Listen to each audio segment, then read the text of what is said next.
कई साल पहले उस जमाने में न गाड़ी थी न मशीनें। लोग अपनी समझदारी, सेहत और ताकत पर भरोसा करते थे। उस समय ज्वालापुर नाम का एक गांव था।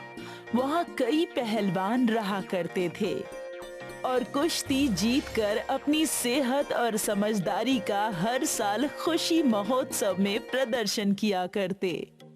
वैसे तो ज्वालापुर गांव में कई पहलवान थे, लेकिन दो बड़े हट्टे कट्टे पहलवान हर साल कुश्ती प्रतियोगिता में अव्वल दर्जे पर नजर आते।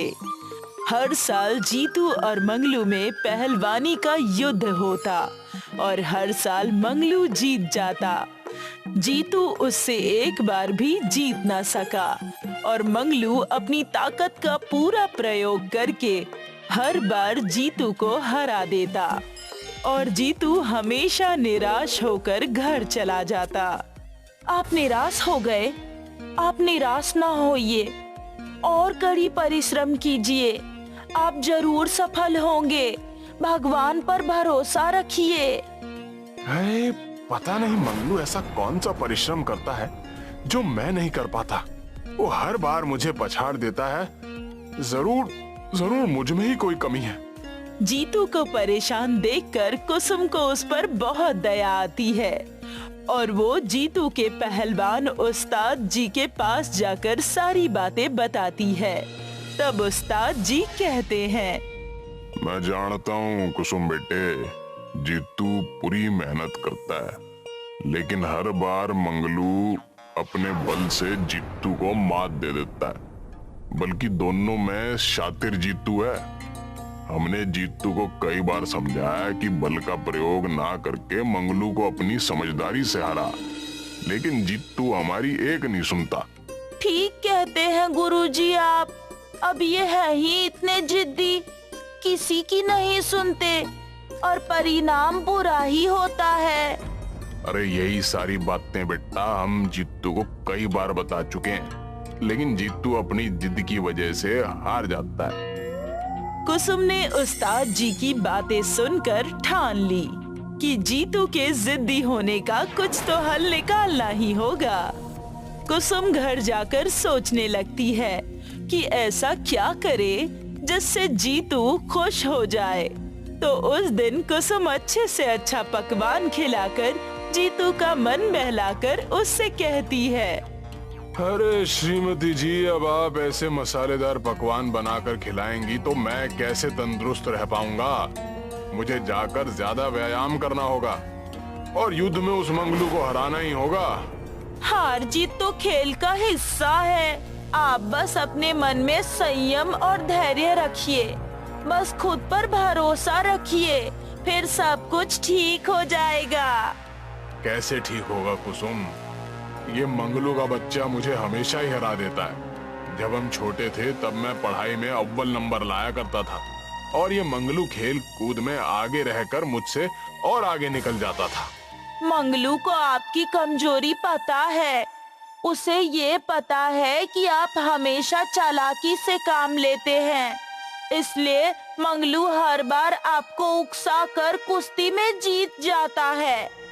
कुसुम की बात सुनकर जीतू के मन में विचार आता है।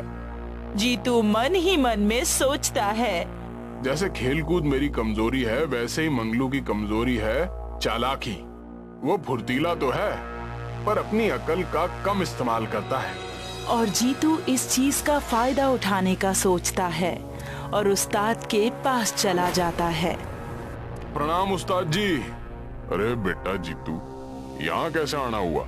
मैं आपसे एक विनती लेकर आ रहा हूँ। उम्मीद है आप मेरी बात जरूर सुनेंगे। अरे क्यों नहीं जीतू बेटा, अगर तुम्हारी बातें अच्छी और काम पूर्वक होंगी तो जरूर सुनूंगा। जीतू उस्ताद जी को कुश्ती मुकाबले के साथ साथ दिमाग का मुकाबला करवाने के लिए भी सलाह देता है। हर साल कुश्ती मुकाबले में दर्शक सिर्फ कुश्ती देखकर उब चुके हैं। क्यों ना हम कुश्ती के साथ एक और दिमागी मुकाबला रखें? दर्शक को कुछ नया देखने को भी मिल जाएगा और मुकाबले का नाम और ऊंचा हो जाएगा। तुम्हारा ख्याल तो बहुत अच्छा है जीतू बेटा, लेकिन क्या इस बात से मंगलू तैयार होगा? मंगलू को मैं समझा दूंगा। उस्ताद जी से दिमागी मुकाबले की बात करके जीतू मंगलू के पास अखाड़े में पहुंच जाता है। क्या हाल है मंगलू भाई, कैसे हो? अरे हारने वाले जीतू, तुम यहाँ हमारे अखाड़े में? अब कहाँ हार कर मुंह काला कर लिया जो हमसे मदद मांगने आना पड़ा? और जीतू मंगलू से उस दिमाग वाले खेल की बात करता है और उसे मनाने की कोशिश करता है। मंगलू खेल की बातें सुनकर समझ गया था कि दाल में जरूर कुछ काला है। चलो, तुम्हारी बात भी मंजूर है। शायद तुम मुझसे इस खेल में जीत जाओ। ठीक कहते हो मंगलू, मैं तुमसे कभी जीता नहीं, लेकिन तुम्हें अपनी ताकत पर कुछ ज्यादा ही घमंड है। तुम्हें ऐसा नहीं लगता? अरे बल है तभी तो घमंड है। इतना सुनने के बाद जीतू वहाँ से चला जाता है और मुकाबले के दिनों का इंतजार करने लगता है। हमेशा की तरह कुश्ती मुकाबले में जीतू फिर से हार जाता है और निराश होकर मन ही मन सोचने लगता है।